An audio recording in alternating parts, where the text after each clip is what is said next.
Alright guys, welcome to MMA on Wheels. It's quite a bit late right now here where I am from, but it doesn't really matter. What matters is tonight's fight night event for the UFC. In the main event we have Caio Borralho and Jared Cannonier. This has the potential to be fight of the year. And we are going to talk more about this fight, but first let's comment on a couple of other fights that are going to be taking place tonight. First on this list is going to be one of the prelims, and it's Vyacheslav Borshchev versus Yonton. In my opinion, this has the potential to determine a future contender, because I believe Yontop has the capabilities to climb the ladder and show us something new in the lightweight division. Both of those guys, 32-25, they lost their last fights via submissions. Vyacheslav lost to Chase Hooper. Chase has the potential to be a champion in whichever division he decides to fight. He's still so young, but he's developing rapidly. We saw that his striking is also really good. So you can't blame Vyacheslav for losing this fight. Now on top he has 14 wins, 7 or 6 of those via knockout. Yeah, 6 via knockout, 7 via decision, and a couple of submissions. He lost 3 fights, Vyacheslav 7-4. I believe Yontop is going to take this. It's going to be a decision.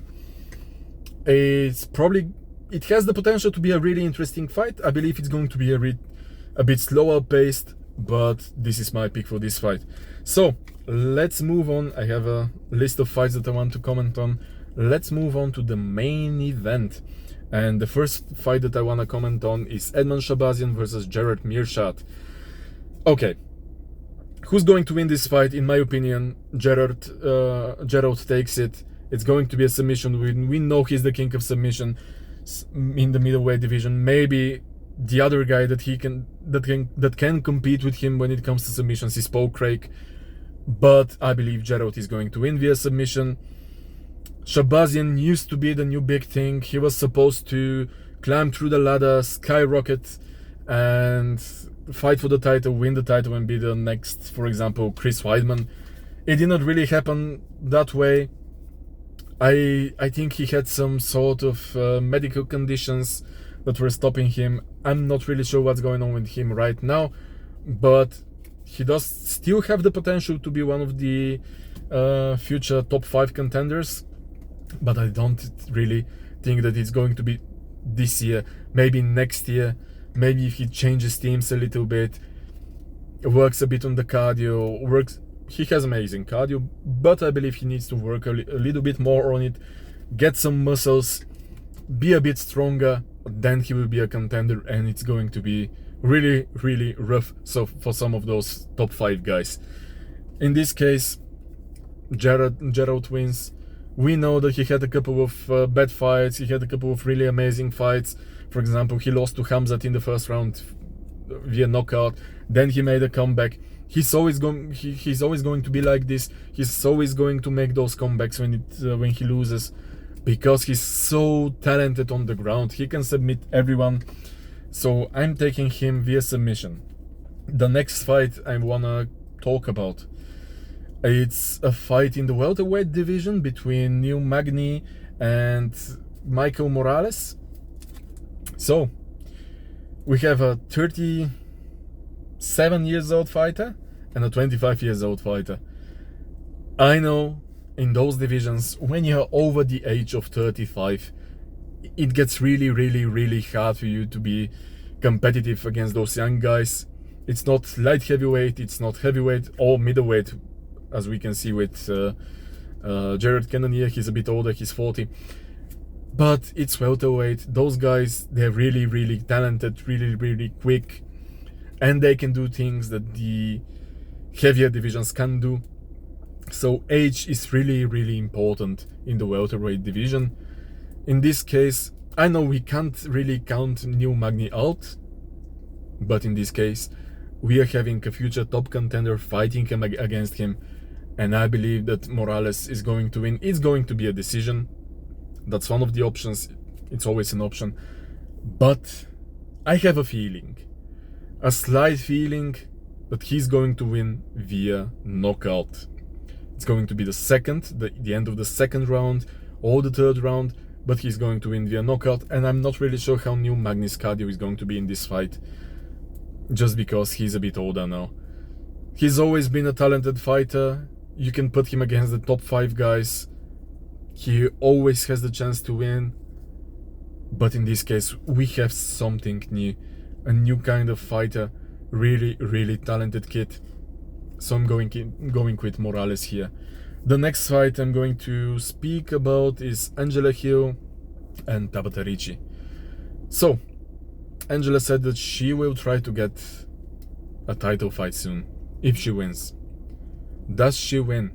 We know she's a company woman. She fights often. So she's very active. And we also know that she's talented. What's something really new about her, is how jacked she was during the weigh-ins and the face-off. She was really, really jacked. You can tell that she's doing something right. Tabatha, on the other hand, she's a bit shorter, but she's also really, really strong. In my opinion, age is going to be a factor in this case. I am going to go with Tabatha. It's going to be a slow fight. In my opinion, the first round is going to be... They're going to, try to see what the other one has to offer. In the second round, they're going to go a bit faster. But it's not going to be one of the fastest fights. It's going to be a slower fight. And it's going to be a decision win. Even if it's really close, the decision, in my opinion, is going to go to Tabatha. Nothing against Angela Hill, but the fans, guys, the fans love Tabatha Ricci. I am on a couple of Facebook groups, and I can tell you,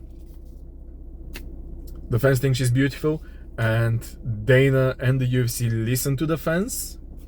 They are going to promote her if she wins, and they want her to win, I believe. And I don't want to say it, but I will say it. I believe that some of the fights can be pushed a little bit, rigged a little bit. So in this case, the win is going to go to Tabatha Ricci. Now, guys, let's move on to the main event of this fight card. It's going to be Jared Cannonier, 40 years old, amazing knockout power, against Caio Borralho, whose name I said wrong again, but I will just refer to him as Caio from now on. This guy is something else. Caio Borralho is what everyone told Paulo Costa is going to be. He is that guy. He is really, really physical. Yeah, he's not as buff as Paulo Costa, but he's really athletic. He's vicious in his striking. And he has an interesting character. The fighting nerds with the glasses and so on, yellow glasses. Really cool guy. The UFC is going to love him if he, goes into the top 5, fights for the title. They can build an event around him. This guy, he has the potential to be a star. He has the potential to make non-Brazilian fans like him. So, let's talk about this. Jared Cannonier, he used to fight at heavyweight, moved down to light heavyweight, moved down to middleweight. And just like Conor McGregor, he holds knockouts in all 3 of those divisions. And let me tell you guys, this is really impressive. Because, heavyweights, strong guys, to have the power to knock out a heavyweight and then move on to light heavyweight, knock out people there, and middleweight. It's a heavyweight in the frame of a middleweight right now. So, does he have the chance to knock out Caio? Absolutely, he can knock him out in every single moment of the fight. He just needs to land one huge overhand right, and that's it. That's all he needs right now in this fight. The question is this the old Cannonier? We know his vitality is really good. He has been fighting in the top of the division for a couple of years now. He had amazing fights against guys like Marvin Vettori or Sean Strickland. Sean Strickland versus Cannonier was a really, really close fight. There was a little bit of controversy. A lot of people said that Sean won. A lot of people said that Jared won. Jared won. But it doesn't really matter. In this case, the fight could have gone in either way. It was really, really complicated for the judges to pick the winner of this fight. So we just can't be mad about it. He did lose to people like Adesanya. It's hard not to lose against Adesanya, especially Prime Adesanya, with his striking, his movement, and his really, really sniper-like punches. So yeah, the other guy that I can think of right now is Whittaker. Jared lost to Whittaker. I believe he broke his hands in this fight from the kicks when blocking them. But yeah, I can't blame the guy for losing to him. Whittaker is amazing. We saw in his last fight, short notice, enemy territory. He just went out there, finished his opponent. And I believe he's going to finish Khamzat as well if Khamzat doesn't pull off. Because Khamzat, you can't really trust this guy anymore. But let's move on to the main event. 40 years old. He's 6 foot tall, Jared. 6 foot tall at 40 against Caio, who is 6'1" and a half, maybe. I believe 6'1" and a half. He's absolutely not 6'2", but 6'1" and a half, 6'1". And he's younger. He's 31 against 40 years old. He doesn't have the reach advantage though. Cannonier has the reach advantage. This is really good for him.